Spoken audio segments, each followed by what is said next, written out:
राज्यसभा की खाली हो रही 56 सीटों के लिए 27 फरवरी को चुनाव होंगे। 15 राज्यों की इन सीटों के लिए भारतीय जनता पार्टी ने जहां रेलवे मंत्री अश्विनी वैष्णव और पूर्व कांग्रेसियों आरपीएन सिंह और अशोक चव्हाण को मैदान में उतारा है, वहीं समाजवादी पार्टी की तरफ से जया बच्चन और तृणमूल कांग्रेस की ओर से पत्रकार और लेखिका सागरिका घोष उम्मीदवार हैं। कांग्रेस बिहार की राष्ट्रीय जनता दल और जनता दल यूनाइटेड, ओडिशा की बीजू जनता दल और अन्य दल भी चुनाव में हिस्सा ले रहे हैं। उत्तर प्रदेश में जहां कुल 10 सीटों के लिए चुनाव होंगे, यूपी में जया बच्चन समेत समाजवादी पार्टी के 3 उम्मीदवार हैं, वहीं बीजेपी ने 8 उम्मीदवार खड़े कर दिए हैं। इसके बाद राजनीतिक हलकों में ये चर्चा जोरों पर है कि समाजवादी पार्टी अपने तीसरे उम्मीदवार के लिए ज़रूरी मत नहीं जुटा सकेगी। बीजेपी के अपने वोटों की संख्या 252 है। राष्ट्रीय लोकदल समेत सहयोगी दलों के मतों को मिलाकर उसके पास कुल वोटों की संख्या 280 है। अगर राजा भैया के 2 विधायकों को भी मिला लें तब भी उनके पास 14 वोटों की कमी हो सकती है। राज्यसभा की एक सीट जीतने के लिए प्रथम वरीयता वाले 37 वोटों की ज़रूरत बताई जा रही है। यूपी में सपा के पास कांग्रेस को मिलाकर कुल 110 मत हैं। इस बीच स्वामी प्रसाद मौर्य ने पार्टी के अहम पदों से इस्तीफा दे दिया है और एक विधायक पल्लवी पटेल खुलेआम कह रही हैं कि वो सपा के पक्ष में वोट नहीं देंगी। मीडिया में छप रही खबरों के मुताबिक कई जगहों पर यह खतरा बताया जा रहा है कि बीजेपी सपा में तोड़फोड़ कर क्रॉस वोटिंग करवा सकती है। तोड़फोड़ के खतरे के साथ सपा पर यह भी आरोप है कि उन्होंने यादव समाज से बाहर के किसी पिछड़े या मुस्लिम समुदाय के व्यक्ति को उम्मीदवार नहीं बनाया।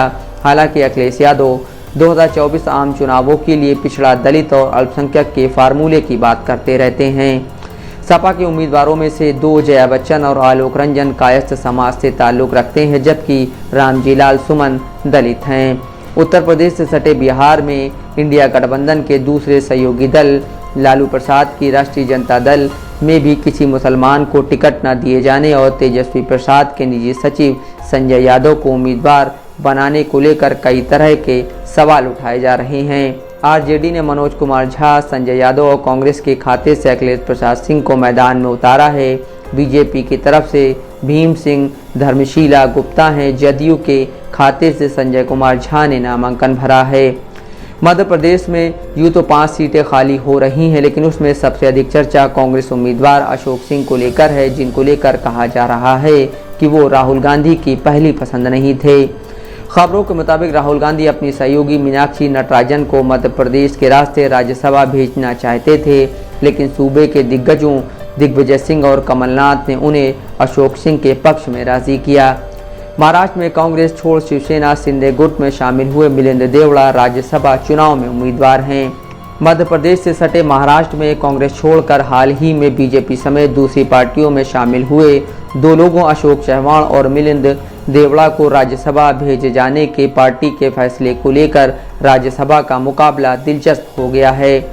पूर्व कांग्रेस सांसद मिलिंद देवड़ा हाल ही में कांग्रेस छोड़कर शिवसेना शिंदे में शामिल हुए हैं, जबकि कांग्रेस से बीजेपी में आए प्रदेश के पूर्व मुख्यमंत्री अशोक चव्हाण को बीजेपी ने अपनी तरफ से मैदान में खड़ा किया है।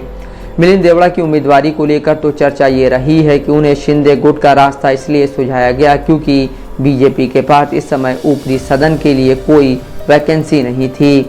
पुणे की पूर्व विधायक मेधा कुलकर्णी को ऊपरी सदन में बीजेपी के भेजने के फैसले को ब्राह्मण वोटों को खुश करने की कोशिश के तौर पर देखा जा रहा है।